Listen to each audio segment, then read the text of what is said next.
Hello everyone, welcome to my wonderful class. Let's try to build a better future by speaking English. Okay, well, today we are going to discuss about the word can. Baik, hari ini kita akan belajar tentang penggunaan kata can.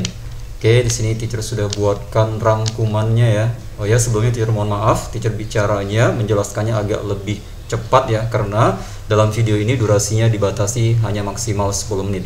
Baik. Kata can yang pertama ya, can itu digunakan, can is used to show ability. Jadi can digunakan untuk menunjukkan ya, untuk menunjukkan atau untuk mengekspresikan kemampuan, ability, kebisaan. Contohnya deh, I can speak English. Saya bisa berbicara bahasa Inggris. Contoh kalimatnya ya. Kemudian yang kedua, I can ride a bike. Saya bisa naik sepeda. Ini penggunaan kata can yang pertama. Sekarang kita lanjut penggunaan kata can yang kedua. Can is used to show permission. Jadi can digunakan untuk memberikan izin atau menunjukkan izin. Contohnya ketika ada seseorang yang meminta izin kepada kita untuk melakukan sesuatu, nah untuk memberikan izin tersebut kita bisa menggunakan kata can. Contoh kalimatnya, they can borrow my pen. Mereka bisa meminjam pulpen saya. Contoh yang kedua adalah you can go to the bathroom. Kamu bisa pergi ke kamar mandi. Nah, poin yang selanjutnya adalah how do we make sentences in English with can? Bagaimana sih kita membuat kalimat dalam bahasa Inggris dengan menggunakan kata can? Nah, caranya sangat mudah, sangat gampang. Kita tinggal pilih saja subjeknya apa. Apakah I, you, we, kami, they, mereka, he, dia laki-laki, she, dia perempuan, it, hewan ya, atau benda. Nah, kemudian setelah subjek yang kita tentukan, kita tambahkan kata can. Setelah itu, kita tambahkan infinitive verb. Ya, infinitive verb. Apa sih infinitive verb? Infinitive verb adalah kata kerja dasar. Nih, untuk lebih jelasnya kita lihat saja contoh kalimat 1, 2, 3, dan 4.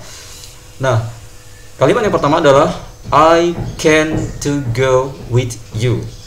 Nah, secara grammar tata bahasa Inggris ya, ini kalimat ini salah.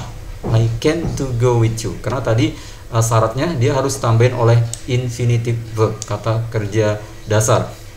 Di sini kata kerja dasar emang, tapi di sini ada to-nya ya. Jadi tidak boleh pakai to. Makanya di sini kalimat ini salah ya. Kemudian yang kedua, you can going now. Ini kalimat ini juga salah. Salahnya di mana? Iya, karena kata go-nya itu diberi akhiran ing. Tidak boleh. Jadi tidak boleh ada ing, tidak boleh ada to di depannya. Kemudian yang ketiga, we can when soon. Ini kalimat ini juga salah. Ya, di sini teacher silang, wrong artinya salah.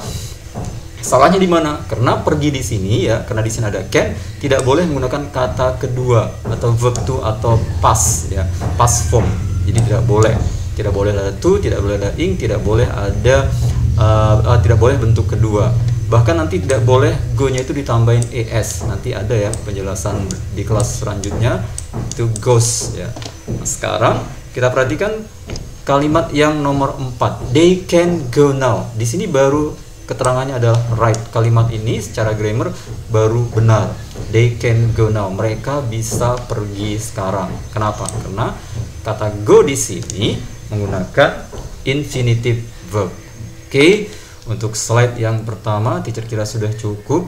Sekarang kita lanjut ke slide yang berikutnya ya. Kita lanjut ke slide yang berikutnya.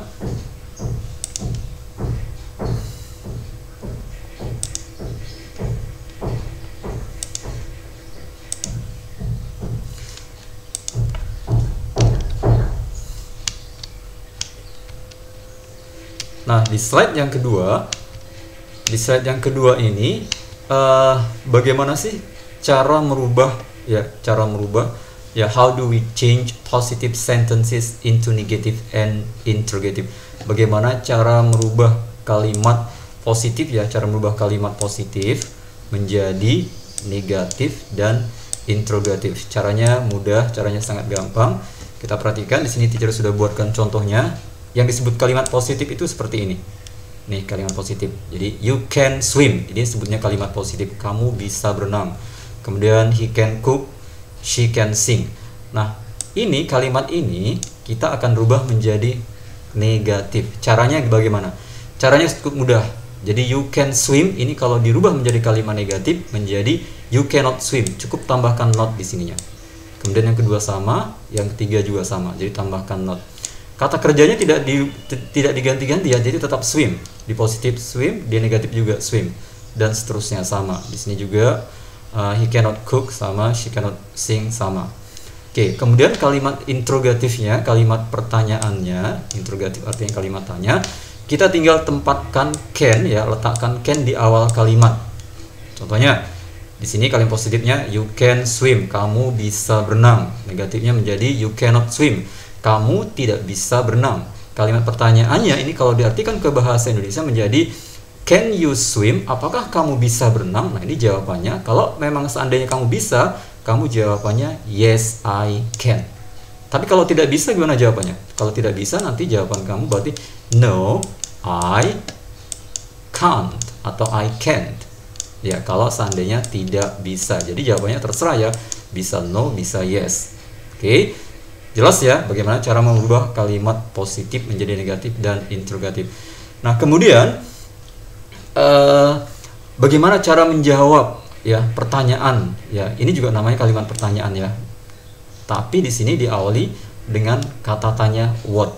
Kalau ini kan diawali dengan can langsung. Di sini kita awali dengan kata what. Contohnya what can you do? Artinya ini apa? Kalau ini can you swim, apakah kamu bisa berenang? Jadi can di sini kita artikan apakah kamu bisa atau bisakah kamu. Tapi kalau di sini cara mengartikannya what can you do? Apa yang bisa kamu lakukan?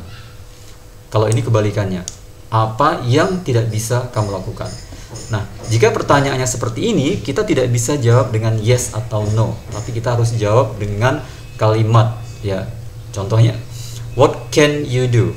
I can speak English. Jadi kita jawab dengan keterangan kegiatan apa yang kita bisa kerjakan. Contohnya di sini, apa yang bisa kamu kerjakan? Jadi jawabannya enggak yes no, enggak ya. Jadi langsung saja. Contohnya, oh aku bisa berbicara bahasa Inggris, berarti I can speak English. Aku bisa bernyanyi, I can sing. Aku bisa bermain gitar, I can play the guitar. Sama yang seperti ini juga. What can't you do? Apa yang tidak bisa kamu kerjakan? What can't you do? Contohnya, oh aku tidak bisa menari, berarti I can dance. Aku tidak bisa nyetir mobil, I can drive a car. Contohnya lagi, aku tidak bisa menggambar, berarti I can draw. Oke. Nah, di sini ini ada teacher buat keterangan ya. Jadi cannot itu sama saja seperti can't. Artinya cannot itu bisa disingkat menjadi can. Oke ya, untuk slide yang kedua teacher kira cukup. Sekarang kita lanjut ke slide yang berikutnya. Nah, di slide yang bagian ini adalah tugas. Nah, tugasnya apa sih? Tugasnya mudah ya. Jadi tugasnya ada dua bagian ya. Pertama ada bagian A ya. Ini bagian A tugasnya. Tugas bagian A adalah write down in English 5 activities you can do. Tulislah dalam bahasa Inggris ya, bebas kalimatnya apa saja ya, kegiatan yang bisa kamu lakukan. Oh, aku bisa main bola, boleh. I can play football. Aku bisa menari, boleh. I can sing. Atau aku bisa memasak, boleh. I can cook. Bebas ya kalimatnya. Jadi 5. Nah, kemudian bagian B tugasnya adalah translate these sentences into English. Terjemahkan kalimat berikut ke dalam bahasa Inggris. Ya, ini sudah jelas kalimatnya diterjemahkan ke bahasa Inggris. Nah, ini bagian A dan bagian B ini dikerjakan di buku tulis. Kemudian kirim jawabannya ke teacher, boleh melalui via WA atau boleh juga kirimkan ke Google Classroom. Oke, teacher kira untuk hari ini cukup ya, untuk pertemuan hari ini cukup ya.